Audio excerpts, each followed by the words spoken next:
घड्याळावरून कोणाचे माप काढणे. कोणाचे माप काढणे. तुम्हाला आता कोणाचे प्रकार झाले. एकूण 7 प्रकार शिकवले. त्याच्यामध्ये सगळ्यात शेवटचा कोणाचा प्रकार होता पूर्ण कोन. कोणता होता पूर्ण कोणाचे माप किती रे.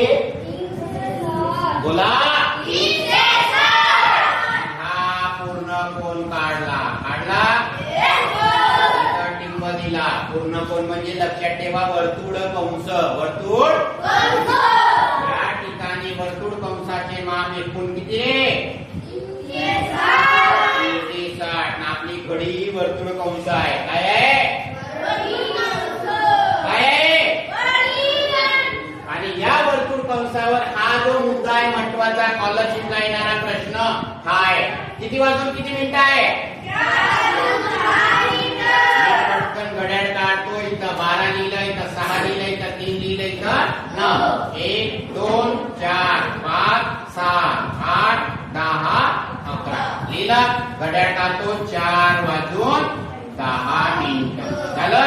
आणि प्रश्न विचारलाय हा वाला कोण विचारलाय. आता आपण कोणाच्या बाबतीत थोडस जाऊया. मी 12 वरून सरळ रेषा काढली. घड्याळाचे किती तुकडे झाले 2. आणि हा जर पॉइंट पकडला तर हा काय झाला सरळ कोन. काय झाला आणि हा दुसरा एक सरळ कोन. किती सरळ कोन झाले 2. मग इकडच्या सरळ कोणाचे माप किती. इकडच्या टोटल मिळून किती आले. आता ह्या 180 आहे. आता त्या सरळ कोणाला अजून एक रेषा काढली. किती कोण झाले 4. हा एक कोण 2 3 4 किती कोण झाले.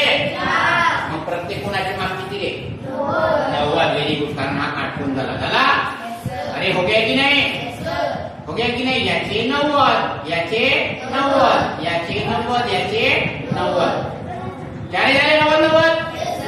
आता बघा या 90 मध्ये तास किती आहे 1 2 3.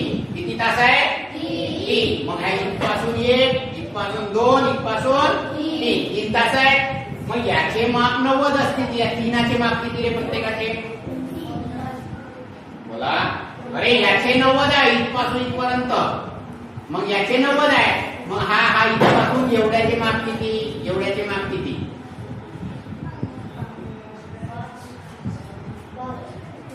नाही.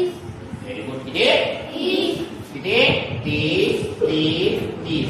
डोकं चालवा यार. अभ्यास करा.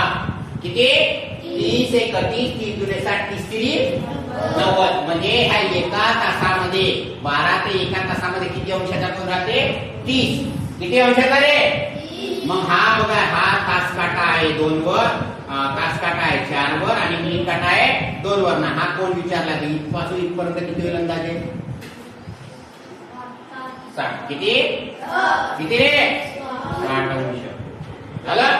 आपला उत्तर 4 वाजून 10 वाजता कोणता तयार होईल. कितीचा कोण तयार होईल 60. पण हे अचूक उत्तर आहे का नाही. कारण आपल्याला वाटते 4 वाजून 10 मिनिटांनी मिनिट काटा 2 वर राहील. पण हा 4चा काटा थोडासा समोर सरकला असतो. म्हणून आपल्याला अचूक उत्तर काढायचं आहे. त्याच्यासाठी सूत्र आहे होणारा कोण बरोबर काय आहे सूत्र सांगा. 60 गुणिला 11 गुणिला मिनिट भागिला 2. ओके. चला किती वाजून किती मिनिटं होते 4 वाजून 10. किती असो तुम्हाला उत्तर काढता येते. फक्त एक ट्रिक लक्षात ठेवा. समजलं. चलो 60 गुणिला तास किती आहे वजा बाकी 11 गुणिला मिनिट किती आहे 5 घ्या. ओके भागिला चलो 6 चोक 240 वजा बाकी 11 आहे भागिला 2. चला 240 म्हणून 110 गेले. बोला पटकन 130 भागिला 2.